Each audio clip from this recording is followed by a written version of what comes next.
अस्सलाम वालेकुम वरहमतुल्लाहि वबरकातुहू। अजीज तुलबा तालिबात, हम अपने दरसी किताब में एक सबक हम शुरू कर चुके थे बिगुल बरदार, सबक नंबर 8 पे, सबक नंबर 8 और सफा नंबर 54 पे। देखो ऊपर से उसका सीना फूल जाता है, उसकी आवाज पर तो कमांडेंट भी अपने सारे कामकाज छोड़कर ग्राउंड पर आ जाता है। ये पिछले लेक्चर में हम पढ़ चुके हैं कि बिगुल बरदार अपने फराइज अंजाम देता रहता है और वो किस तरह से गलत फहमी का शिकार हो जाता है कि मेरे इशारे पर सब लोग जमा हो जाते हैं। छावनी में छोटी मोटी पार्टियां तो होती ही रहती थी, जिनमें मियाँ बीवी दोनों को दावत दी जाती। अफसरों की पार्टियों में तो आम सिपाहियों को शिरकत की इजाजत न थी, लेकिन साल में 2-1 बार बड़े दरबार मुनक्किद होते जिनमें सबको दावत दी जाती। बिगुल वाले की बीवी कभी किसी पार्टी में न गई थी। अब छोटी मोटी पार्टियां होती रहती थी, लेकिन अफसरों की पार्टी अलग और सिपाहियों की पार्टी अलग होती थी। लेकिन साल में 1-2 मरतबा ऐसी पार्टी रखते थे जो गेट टुगेदर, यानी सब एक साथ मिलकर पार्टी मनाते थे। लेकिन बिगुल बरदार इसकी बीवी जो है कभी किसी पार्टी में इसलिए नहीं जाती थी, उसको पता था कि अपनी हैसियत नहीं है। इसे एहसास था कि वो एक आम सिपाही की बीवी है। वो जानती थी कि मैं सिपाही की बीवी किसी अफसर की बीवी नहीं हूं। लेकिन अब एक अरसे से बिगुल वाले ने अपनी अहमियत के ऐसे ऐसे किस्से सुनाए थे कि वो इस बार बड़े दरबार में शरीक होने के लिए तैयार हो गई। बिगुल वाले ने कहा, भली मांस कोई अच्छा जोड़ा पहनना, तुम कोई मामूली औरत नहीं, बिगुल वाले की बीवी हो, जिसके बिगुल की आवाज पर कमांडेंट भी अटेंशन हो जाता है। क्या हो जाता है देखो कि यहाँ बिगुल बरदार रोजाना आके किस्से सुनाता था कि मेरे कहने पर, मेरे बोलने पर बड़े बड़े अफसरान भी जमा हो जाते हैं, तो आपकी अहमियत बहुत है मेरी अहमियत की तरह। उनकी शादी के इब्तिदाई दिनों का एक जोड़ा ऐसा था जिसे वो एक बार ही पहना गया था। कहीं जाने का मौका ही कब मिलता था, वो किसी पार्टी वगैरह में किसी ऐसे आम फंक्शन में नहीं जाया करती थी।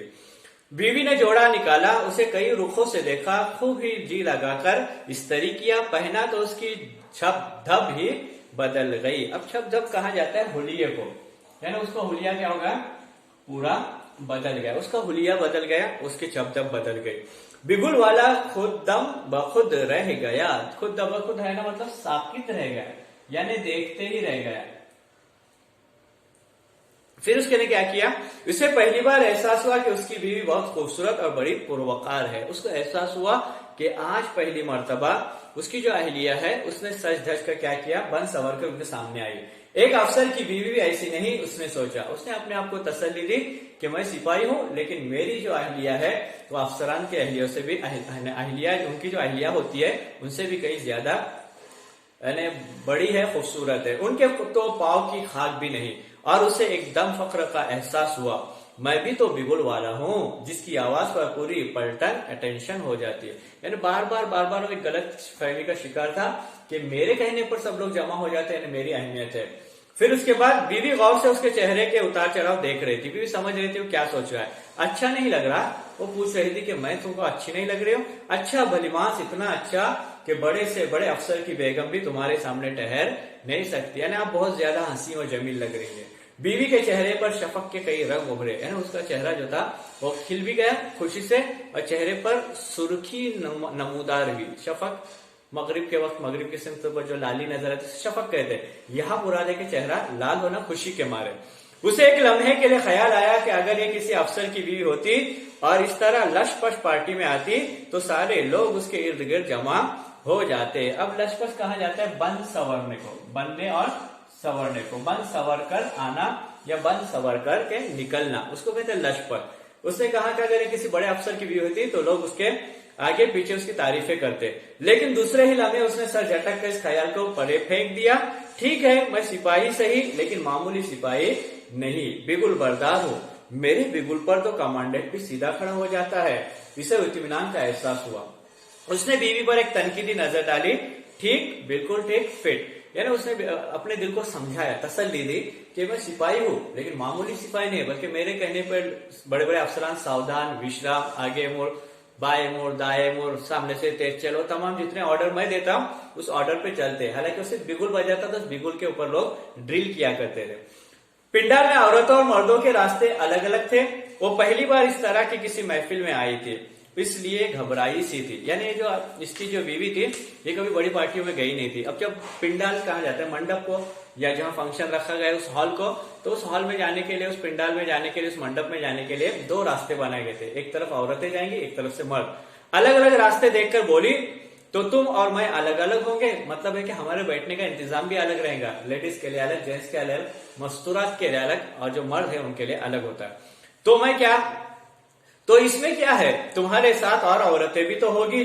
फिर उसने अपनी मूंछों को ताव दिया, और तुम कोई मामूली औरत नहीं, बिगुल बरदार की बीवी हो, जिसके बिगुल पर बार बार उसको एक गलतफहमी, तसल्ली दे रहा है अपने आप को कि तुम बिगुल बरदार की बीवी हो। उसने बाकी बात नहीं सुनी और जल्दी से अंदर चली गई। अभी बहुत कम लोग आए थे, कुर्सियां तकरीबन सभी खाली थी। वो सबसे अगली कतार में जा बैठी जहां सोफे लगाए गए थे। 3-4 लोग जो इंतजाम पर मुकर्रर थे उसे अगले सोफे पर बैठते देखकर एक दूसरे की तरफ देखने लगे। एक ने इशारे से दूसरे से पूछा, ये कौन है? दूसरे ने नफी में सर हिलाया कि मुझे नहीं मालूम। कुछ देर वो एक दूसरे को देखते रहे। फिर एक ने आगे बढ़कर बड़े मुअद्दब अंदाज में पूछा, आप कहां से तशरीफ लाई है? अब जब इंतजाम करने वाले रहते, जो सामने जो सब बिठा थे या सामने जो कुर्सियां लगे थे वो सोफे रहते, और वो जो सोफे रहते वो रिजर्व रहते। रिजर्व मतलब है कि जो आला अफसरान आते हैं या आला अफसरान की बीवी आती है, हम जिनको वीआईपीस कहते हैं, तो वीआईपीस के लिए सामने के सोफे क्या रहते, खाली रहते, और वहां आम आदमियों को बैठने के लिए देते, इजाजत नहीं होती। तो इन्होंने जाके आप उनसे पूछा कि आप कौन है? यहीं से, उसने अपने अंदाज में जवाब दिया। उसने सूखा सूखा यहीं से, कहीं बाहर से नहीं आयो। उसके लहजे से पूछने वाले का मुअद्दब अंदाज एकदम बदल गया। अब के उसने कदरे रूखे अंदाज में पूछा, आपकी तारीफ? पहले बहुत रिस्पेक्ट के साथ, बहुत अदब एहतराम के साथ पूछा कि उनको किसी लगा किसी अफसरान की बीवी है, लेकिन इसका लहजा ऐसा था जो किसी अफसर की तरह नहीं लगता था। तो इसने फिर जरा सख्ती के साथ पूछा।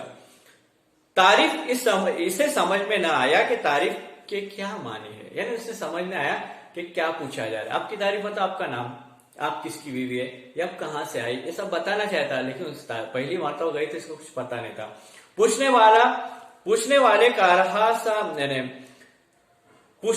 रहा सहा मुहद्दब अंदाज भी खत्म हो गया। अब के उसने सर्द लहजे में पूछा, आप किसकी मिस है? यानी फौरन उससे पूछ लिया कि अच्छा तो ये बताओ आप किसकी बीवी हो? मिस के माने उसे मालूम थे। उसने कहा बिगुल बरदार। उसने अपनी तरफ से बिगुल बरदार पर बहुत जोर दिया था, मैं बिगुल बरदार की बीवी हूं। लेकिन सुनने वाला जरा सा मुतासिर न हुआ, बल्कि उसके चेहरे पर मजीद करख्ती आ गई, सख्ती आ गई। करख्ती यानी क्या? सख्ती आ गई। उसने और सख्त अंदाज में कहना शुरू कर दिया। सख्ती आ गई उसके अंदाज में, करख्ती मतलब सख्ती आ गई, क्योंकि वो बिगुल बरदार सिपाही है, इसकी बीवी को यहाँ बैठने का हक नहीं है। आप पीछे आ जाइए, ये कमांडर साहब की बेगम और उनके मेहमानों की नशिस्त है। यहाँ जो बैठेंगे बड़े बड़े अफसरान की बीवियां बैठेंगे, आपको बैठने की जगह नहीं, आप पीछे चले जाइए। एक लम्हे के लिए वो समझ न सकी कि क्या कहे या क्या करे। फिर जैसे कोई मशीन हरकत करती है, वो अपनी जगह से उठी और पिछली कतार में जा बैठी। चलो एक मरतबा आप सामने के बैठे पीछे चली गई। थोड़ी देर में बेगमात की आमद शुरू हो गई, यानी जो सुपरिटेंडेंट या फिर जो बड़े अफसरान थे, इनकी बीवियां आना शुरू हो गई। एक दूसरे से सलाम दुआ करती वो कुर्सियों पर बैठने लगी। आधी से ज्यादा कुर्सियां भर गई। इतने में डिप्टी कमांडेंट की बेगम अंदर आई। इंतजाम करने वाले उनकी तरफ दौड़े गए, झुक कर आदाब बजा लाए और उनके लिए नशिस्त तलाश करने लगे। अब बेचारे क्या हो गया, डिप्टी सुपरिटेंडेंट की बीवी आ गई, और क्या हो गया था, उनकी बीवी आने के बाद लोग दौड़े हुए चले गए और डिप्टी कमांडेंट की बीवी को लेकर आए, लेकिन बैठने के लिए जगह नहीं थी। तो क्या किया उन्होंने, देखो, उनकी घूमती नजरें उन पर आ टिकी। वही जिसने इसे सोफे से उठाया था पास आया और बोला, यहाँ डिप्टी साहब की बेगम बैठेंगी, आप पीछे चली जाए। मतलब वो पहले रो में थी, उनको उठाकर पीछे किया गया, अब वहां से भी उनको पीछे किया जा रहा है। उसे लगा जैसे किसी ने उसे तालाब में गौता देकर बाहर निकाल लिया है। कुछ कहे बगैर पसीना पूछते वो अपनी जगह से उठी। आधी से ज्यादा कतारें भर गई थी। वो एक खाली कतार के कोने में जा बैठी। अब बहुत सी कुर्सियां तो भर चुकी थी, लेकिन एक ऐसी जगह जाकर बैठी जहां की कतार खाली थी। फंक्शन शुरू होने में अभी देर थी और मेहमान आ रहे थे। देखते ही देखते कतार भी भर गई। जिस कतार में वो बैठी तो कतार भी क्या हो गए, भर गए। इससे पिछली 2 कतारों में भी खवातीन बैठ गए। इतने में क्वार्टर मास्टर की बीवी अंदर आई। ओहदे के एतबार से उसका खाविन नाइब सूबेदार था, लेकिन राशन और दूसरी चीजों के लिए सबको क्वार्टर मास्टर की खुशामद करना पड़ती थी। अब ऐसा क्वार्टर मास्टर आया जो सबको राशन देता था। मतलब एक दुकान रहती है, एक शॉप रहती है, जिसमें जो और फौजी रहते हैं, उनके पास कार्ड रहते हैं, उस कार्ड पर उनको बहुत सी चीजें यानी रियायत के डिस्काउंट के एतबार से दी जाती है। तो इसकी लोग क्या करते थे, बहुत ज्यादा खातिर मदारत करते थे, खुशामद करते थे। किसकी? क्वार्टर मास्टर की। उसकी बीवी आ गई, उसे देखकर इंतजामिया के सारे लोग उसकी तरफ बढ़े और साथ ही उसके लिए नशिश की तलाश शुरू हो गई। सब आगे बढ़ गए और सब आगे बढ़ने के बाद क्या किए, खुशामद करते हुए उनको भी आगे लाया। लेकिन एक बार फिर उसे अपनी जगह से उठा दिया गया, जगह खाली नहीं थी। फिर दोबारा बिगुल बर्दार की जो बीवी थी उसको उठाया गया। अब सिर्फ आखिरी कतार थी। वो पसीनों पसीने शर्म से गर्दन गर्दन जमीन में डूबी हुई जगह से उठी और आखिरी कतार की आखिरी कुर्सी पर बैठ गए। अब कोई कतार बची नहीं थी, सब कतारें भर गई। सबसे आखिर में जो पीछे कतार थी, हालांकि शुरू में आई थी तो सबसे आगे बैठे थे, लेकिन अब कहां बैठे, सबसे पीछे बैठ गए। उसे यूं लग रहा था जैसे सारी खवातीन घूरकर उसे देख रही है और एक दूसरे से चेमंगोया कर रही है। उसके कान में सिर्फ यही आवाज आ रही थी, ये तो बिगुल बर्दार की बीवी है, ये तो बिगुल बर्दार की बीवी है, और ये सब अफसरान की बीवी है। तो उसको कमतरी का एहसास हो रहा था। बिगुल बर्दार, बिगुल बर्दार, बिगुल बर्दार, जैसे आवाज सीटियां बजाती उसके कानों में बिगुल बजा रही थी। इसे बिल्कुल मालूम न हुआ कि कब फंक्शन शुरू हुआ, कब खत्म हुआ, चाय कब पी गई और कब लोग एक एक करके जाने लगे। वो अपनी जगह से हिली तक नहीं कि फंक्शन कब शुरू हुआ, वो हिली तक नहीं। यूं लग रहा था जैसे किसी ने उसकी आंखों को पथरा दिया है और टांगे पत्थर की सीली बनकर रह गई है। क्या बनकर रह गए? सीले बनकर, पत्थर की जो सीले थे वैसे बनकर रह गए। मतलब वो बहुत ज्यादा शर्मिंदा भी हो गए थे, बहुत ज्यादा उसका इंसल्ट हो चुका था। अगली नशिस्त से पिछली करते सबसे आके पीछे बढ़ गए थे और उसको अपनी वकात का और अहमियत का एहसास हो गया कि मैं बिगुल बर्दार की बीवी हूँ, सिपाही की बीवी से मुझको पीछे बिठाया गया। जब बहुत देर हो गई और वो बाहर न निकली तो बिगुल बर्दार उसे तलाश करता हुआ अंदर आ गया। वो इस तरह चुपचाप कुर्सी पर बैठी थी जैसे किसी ने उसे और कुर्सी को एक ही पत्थर से तराशा। मतलब एक मूर्त बनकर रह गई थी, बिल्कुल स्टैचू, बिल्कुल हिलती नहीं थी, वहीं पे जम गई थी। भाग्यवान, सब चले गए और तुम अभी तक यहीं बैठी हो। बिगुल बर्दार ने उसको कहा। भाग्यवान कहते हैं नेक बख्त, इसको कहते हैं नेक बख्त, यानी जो बहुत ज्यादा नेक होती है, फरमा बरदार होती है, यह होता है, उसको भाग्यवान कहते हैं उनके हिसाब से। तो भाग्यवान है नेक बख्त। वो कुछ न बोली। वो मोटे मोटे आंसू उसके गालों, दो मोटे मोटे आंसू उसके गालों पर छलक गए। यानी उसके अंदर जो दर्द हो रहा था दिल में कि मैं इतनी बेइज्जती कभी नहीं सह सकती, वो फौरन उनकी आंखों से जारी हो गया। खैर तो है ना, तुम ठीक तो हो ना? बिगुल बर्दार घबरा गया कि मैंने पहली मरतबा इसको पार्टी में बुलाया और ये पार्टी में इसके साथ क्या हो गया। कुछ नहीं, वो तेजी से उठी और तकरीबन दौड़ती हुई बाहर निकल गई। वो आगे आगे और बिगुल बर्दार पीछे पीछे। वो अपने क्वार्टर की तरफ, घर की तरफ रवाना हो गई। रास्ते भर उसने कोई बात न की, लेकिन घर की दहलीज पार करते ही वो फूट फूट कर रोने लगी। जैसे वो घर में दाखिल हुई, उसने रोना शुरू किया कि उसको समझ में आ गया था ये मेरी बेइज्जती हो गई, मैं बेइज्जती के बर्दाश्त नहीं कर पाऊंगा। इतनी जिल्लत यानी इतना जिल्लत का रवैया मेरे साथ किया गया। बिगुल बर्दार के बार बार पूछने पर वो हिचकियों के दरमियान बस इतना ही कह पाती, इतनी जिल्लत, यानी इतना इंसल्ट किया जाता है ऐसी पार्टियों में। आखिर हुआ क्या? अब बिगुल बर्दार को गुस्सा आने लगा। कुछ कहो भी तो। मालूम नहीं कैसे तोड़ तोड़ कर वक्फों से उसने सारी बात सुना दी। उसके साथ जो मामला हुआ था उसने बिगुल बर्दार को एक एक करके सब सुना दिया। अब बिगुल बर्दार क्या कर रहा था? वो सुन रहा था बातें, उसको भी बुरी लग रही थी कि ये क्या मामला हो गया।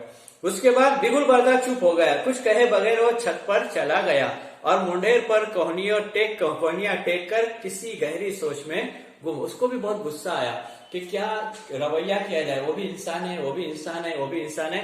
सिर्फ ओहदे ऊपर नीचे है तो ओहदे छोटे बड़े होने से कोई इंसान छोटा बड़ा नहीं होता। उसको बहुत बुरा लग गया और उसने क्या किया, बुरा लगने पर वो ऊपर चला गया छत पर और खामोशी से बैठने लगा, सोचने लगा। फिर आगे क्या होगा? बस एक चूक थी जो उसके इर्द गिर्द सर सरा रही थी। मुंडेर पर कोहनियां टिकाए वो छावनी की तरफ देखता रहा। फिर अचानक उसके जी में न जाने क्या ख्याल आया। वो तेजी से उड़ा, नीचे आया। बीवी कपड़े बदले बगैर चारपाई पर लेट गई थी। सोते में लग रहा था कि उसकी आंखों में आंसू क्या है, उंडेरे आ रहे हैं, यानी मंडला रहे हैं। आंसू क्या है, उमट रहे हैं। वो चंद लम्हे चुपचाप खड़ा उसे देखता रहा। फिर उसने दीवार से बिगुल उठाया और तकरीबन दौड़ता हुआ बाहर आ गया। उसने जब मंजर देखा कि बीवी बेचारी क्या कर रही है, रो रही है, रोते रोते सो गई, उसकी आंखों में से क्या है, आंसू उमट रहे हैं। वो बेचारे बहुत क्या उसको कहेंगे, बहुत ज्यादा उसको बुरा लगा। छावनी का सारा इलाका सुनसान था, रात हो चुकी थी, सब लोग सो रहे थे। वो दौड़ता हुआ उस चबूतरे पर चढ़ गया जहां खड़े होकर रोज सुबह बिगुल बजाया जाता था, बजाया करता था। अब यहाँ उसके जहन में क्या न जाने क्या उसके जहन में चल रहा था। उसने बिगुल लिया और उस चबूतरे पे जाके खड़ा हुआ जहां रोजाना वो बिगुल बजाया करता था।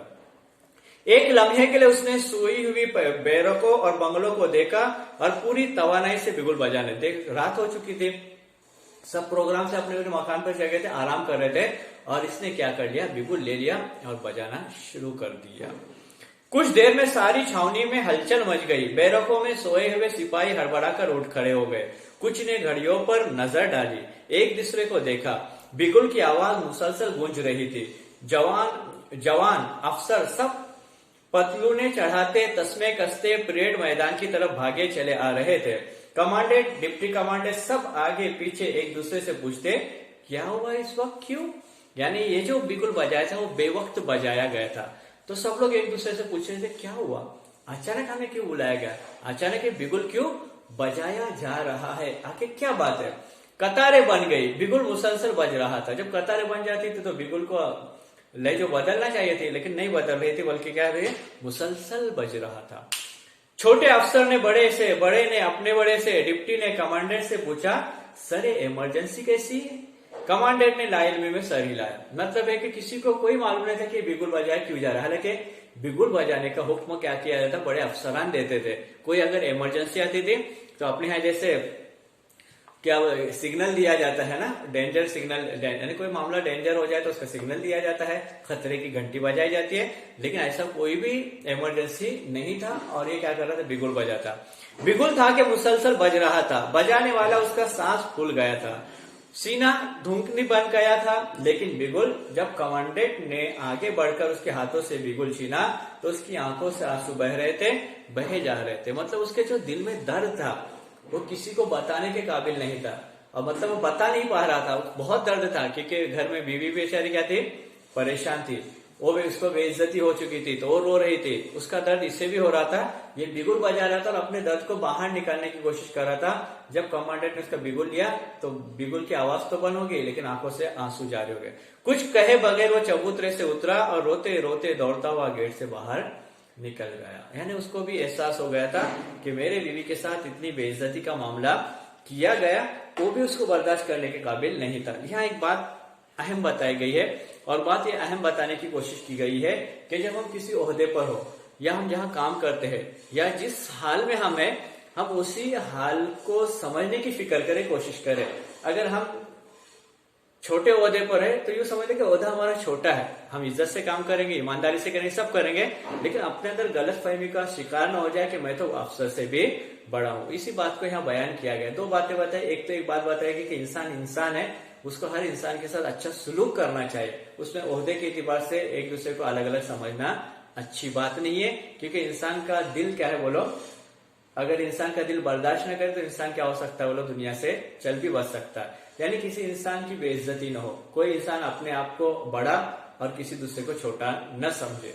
और तीसरी एक बात यहाँ बताने की कोशिश की गई है कि पैसा, दौलत, ओहदा ये वक्ती रहता है, लेकिन इंसान की इंसानियत हमेशा रहने वाली है। और इंसान एक दूसरे को पहचान कर जिंदगी, मतलब एक दूसरे के अहमियत, उसकी वक़ात, उसकी इज्जत करने वाला बन जाए तो कोई मसला नहीं रहेगा।